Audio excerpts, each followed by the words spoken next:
Okay, so Paul, have you already eaten some locusts today? Locusts today? No, I didn't.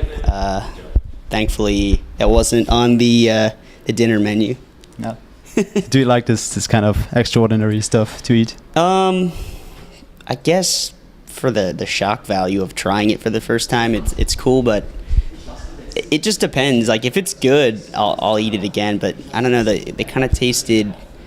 It was like eating sweet dirt. That's the only way I can describe it, because it had a sweet coating, like a glaze to it, and then when you got to the middle of the locust, it was like, obviously it probably eats like grass and dirt, so that's what it tasted like.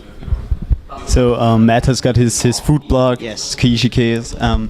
Are you gonna start a blog soon on one of your hobbies? I don't know. I've kind of thought about it. I mean, I guess that's kind of the thing now, is like it's so easy to set up blogs and stuff, but if I do, I want it to be something really different.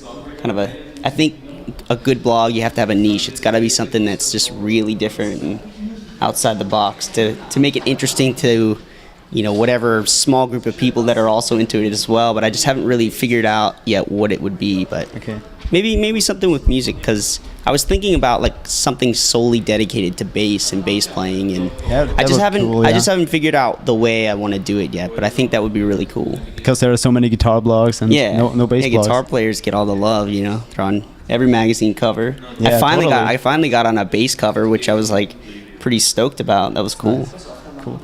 So the last time you played here was 2008. Yes, actually. Yes, Slayer, right? Yeah. Yes. Unholy Alliance. I actually was at the show. It was really, really awesome. That was a good tour. That was a really good tour. So 3 years have passed. How's touring differently for you now?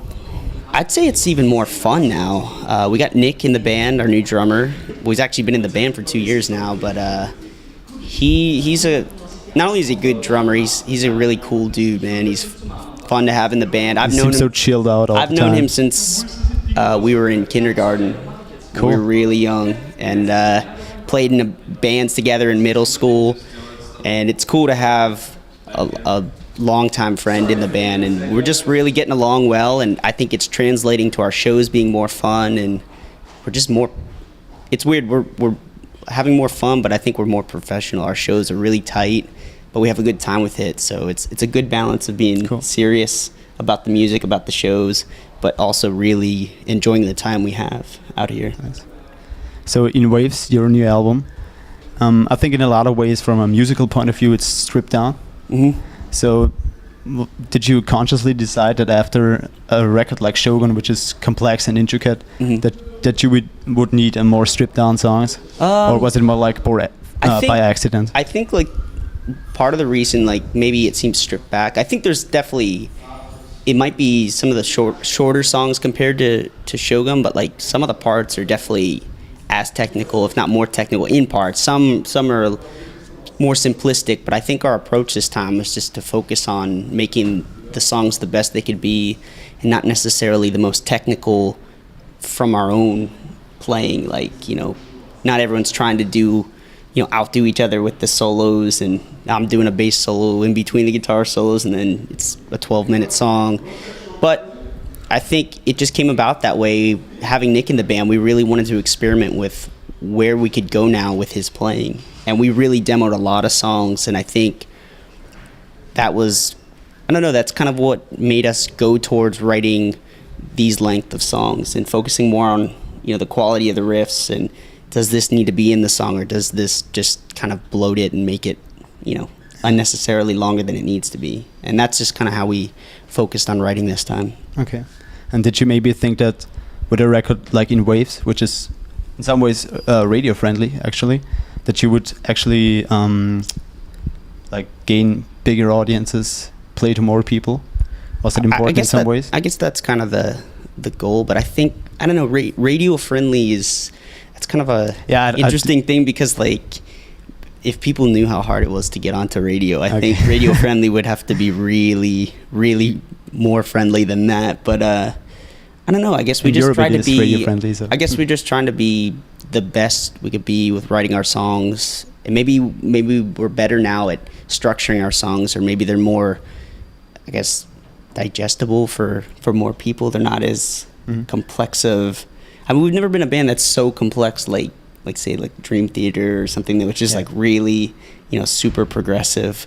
We've always kind of been a balance between, you know, just being a straight up heavy band, having the melody, and I don't know. We never really focused like, all right, we got to do this to gain more fans, because I think when you do that, you run the risk of losing more than you're going to gain. Okay. You know, if you're writing something just to gain a mainstream audience, and you primarily come from a heavy underground touring scene, you know, that's like playing with fire, sort of. Okay. Cool. So you mentioned it in several interviews. There's a huge like visual concept behind the album. Mm-hmm. Was it in some way maybe a reaction to the strenuous time before? Because the Shogun touring cycle was, Travis left the band, and you almost broke up. So, and with this record now, and with the concept behind it, it feels like a fresh start in some way. Definitely is. Definitely wanted to try a lot of new things, obviously with the music, but like you said, with the visuals, we wanted to do something a little bit left field for metal. We used visual artists that really don't work with a lot of music, and especially don't work with metal.